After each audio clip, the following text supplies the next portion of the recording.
بڑی ضروری بات ہے، یاد کر کے جائیے گا اور جا کے سنائیے گا۔ میرے رسول پاک کی حدیث پاک ہے، فرمایا لا تزول قدم عبد،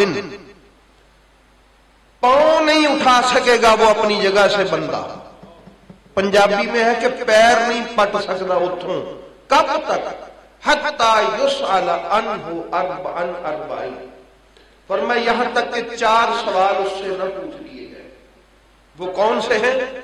ان عمرہ فیما افناہ، اللہ پوچھے گا میں نے تجھے اتنے سال زندگی دی، کہاں گزاری تو نے زندگی؟ سوال کی تیاری کیجیے گا۔ آپ کے سامنے اگر آپ کی سماعتوں سے پہلے نہیں گزرا تو اس کو ذرا اپنی لیے یادداشت میں جمع کر دیجئے گا، اگر سماعتوں میں سے گزرا ہے تو اس کو ذرا ریفریش مار دیجئے گا، تازہ کر لیجئے گا۔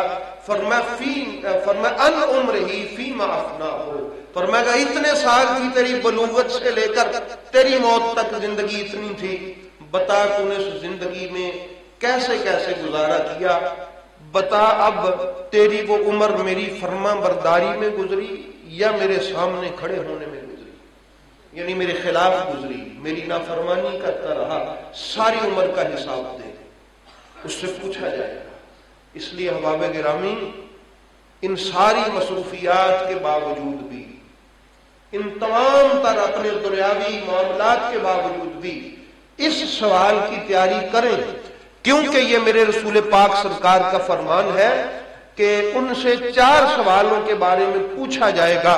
دوسرا سوال وَأَنْ جَسَدِهِ فِيمَ أَبْلَاهُ، اس کے جسم کے بارے میں اس سے پوچھا جائے گا، میں نے تجھے اتنا پیارا جسم دیا تھا، کہاں گاڑ دیا تھا اس جسم کو تو نے؟ اس جسم کے ساتھ تو کیا فائدے اٹھاتا رہا؟ ہر وہ بات اب بتا، تیرے پاس ہاتھ تھے، پاؤں تھے، آنکھیں تھی، کان تھے، اور یہ سارا میں نے اتنا اچھا تمہیں جسم دیا تھا، یہ کس مصروفیت میں رہا؟ بتا۔ اس لیے احباب گرامی، اپنے تمام تر معاملات اور مصروفیت کے باوجود بھی ان باتوں کو یاد رکھیے گا۔ اور تیسری بات اس کے لیے وَأَنْ عِلْمِهِ مَاذَا عَمِلَ فِيهِ، اور اس کی علم کے بارے میں اس سے پوچھا جائے گا کہ تو نے اس میں کس پر عمل کیا، کس پر عمل نہیں کیا۔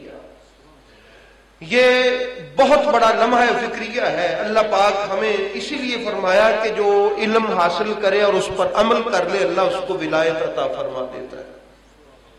اور تیسری چیز جو اس کے بارے میں پوچھا جائے گا وَأَنْ مَالِهِ مِنْ أَيْنَ اكْتَسَبَهُ وَفِيمَا أَنْفَقَهُ، اس کے مال کے بارے میں پوچھا جائے گا، مال کے بارے میں کہاں سے کمایا اور کہاں خرچ کیا۔ اللہ پاک نبی کریم علیہ الصلوۃ والسلام نے فرمایا نہیں قدم اٹھا سکے گا بندہ۔ اللہ پاک فرمائے گا یہ بات بتا، مال کہاں سے لاتا تھا اور خرچ کہاں کرتا تھا؟ آپ نے فرمایا ایک وہ شخص ہے جس نے حلال کمایا اور حلال جگہ پہ خرچ کیا، وہ کامیاب ہے۔ وہ اس سوال میں کیا ہے؟ کامیاب ہے۔ ایک وہ شخص ہے جس نے حرام کمایا، اب وہ حلال جگہ پہ خرچ کرے تو تب بھی ناکام ہے، حرام پہ کرے تو تب بھی ناکام ہے، کمایا ہی حرام کا ہے۔ اور آگے 3 شخص وہ بھی ہیں اور 2 شخص اور، فرمایا کہ جس نے حلال کمایا اور حرام جگہ پہ استعمال کیا، وہ بھی ناکام ہے۔ حلال کمایا اور ریاکاری کرتے ہوئے استعمال کیا، وہ بھی ناکام ہے۔ بات سمجھ نہیں آئی؟ شاید میں ریپیٹ کر دیتا ہوں۔ حرام کمایا، وہ اب جہاں بھی خرچ کرے وہ ناکام ہے، فیل ہے، اس کو سزا ہے۔ اب اللہ تعالیٰ کے، میں نہیں آپ سے کہہ سکتا کہ لازمی اللہ اس کو عذاب دے، ہو سکتا ہے اللہ اس کو چھوڑ دے، لیکن سوال و جواب کے مرحلے میں وہ ناکام ہے، فیل ہے۔ وہ حرام کمایا اور حرام ہی کھایا یا جہاں بھی اس نے استعمال کیا۔ کامیاب وہ ہے جس نے حلال ہی کمایا اور حلال ہی جگہ پہ استعمال کیا۔ لیکن اگر کسی نے، حضور مولا کائنات فرماتے ہیں، حلال کمایا لیکن استعمال حرام جگہ پہ کر لیا، بے شک اس نے حلال کمایا تھا، وہ ناکام ہو گیا۔ وہ خائب و خاسر ہو گیا، وہ ہلاک ہو گیا، مولا علی علیہ السلام فرماتے ہیں۔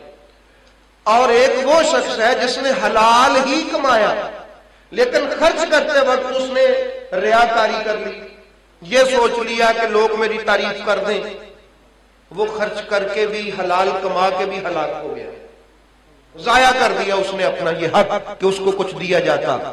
اس لیے احباب گرامی، جس کو اللہ تعالیٰ یہ توفیق عطا فرمائے وہ ذہن میں یہ بات رکھے کہ قیامت والے دن، یہ جو میں نے کہا کہ غیب پر ہم ایمان رکھتے ہیں، اور غیب میں یہ ایک حساب و کتاب کا مرحلہ بھی موجود ہے، اس کو میں ذرا آپ کے سامنے کھول رہا ہوں کہ حساب و کتاب کوئی نارمل سی چیز نہیں ہے۔ آج کسی ایس ایچ او کے سامنے کسی جگہ پہ کھڑے ہو کے وہ ذرا سخت طبیعت ہو تو بندے کو جواب نہیں آتا، وہ کچھ بھی نہیں ہوتا۔ اس خدائے جبار و قہار کے سامنے کھڑے ہونا کہ جہاں پر نبی پاک نے فرمایا اللہ تعالیٰ عیسیٰ علیہ السلام سے صرف یہ پوچھے گا کہ عیسیٰ تو نے کہا تھا کہ مجھے اور میری ماں کو خدا مانو، تو نے کہا تھا؟ حالانکہ اللہ جانتا ہے نہیں کہا تھا۔ نبی پاک نے فرمایا اس پوچھنے میں اللہ تعالیٰ کی پاک بارگاہ سے جلال اتنا ہوگا کہ عیسیٰ علیہ السلام کے یہ جو رونگٹے ہیں جہاں سے پسینہ نکلتا ہے ان میں سے خون نکلنے لگے گا۔ اللہ کے نبی ہیں عیسیٰ علیہ السلام، اور شفاعت کے میدان میں جب ساری خدائی پسینے میں ڈوب رہی ہوگی تو ہر نبی کے دروازے پہ لوگ جائیں گے، ابراہیم علیہ السلام، آدم علیہ السلام، موسیٰ علیہ السلام، عیسیٰ علیہ السلام، سب کہیں گے کہ نہیں، ہم یہ جرات نہیں کرتے کہ ہم جا کے وہاں کہیں ہم سے یہ کمی ہو گئی تھی، ہم سے یہ معاملہ ہو گیا تھا، ہم اس کا جواب کیسے دیں گے، ہم تمہاری سفارش نہیں کر سکتے۔ عیسیٰ علیہ السلام پھر کہیں گے کہ جاؤ امام الانبیاء کے دروازے پر۔ تو اس لیے احباب گرامی یہ والی بات آپ نے یاد رکھنی ہے کہ اللہ پاک قیامت والے دن پوچھے گا، سوال ہوگا، یہ اپنی یادداشت میں ہر وقت تازہ رکھا کریں۔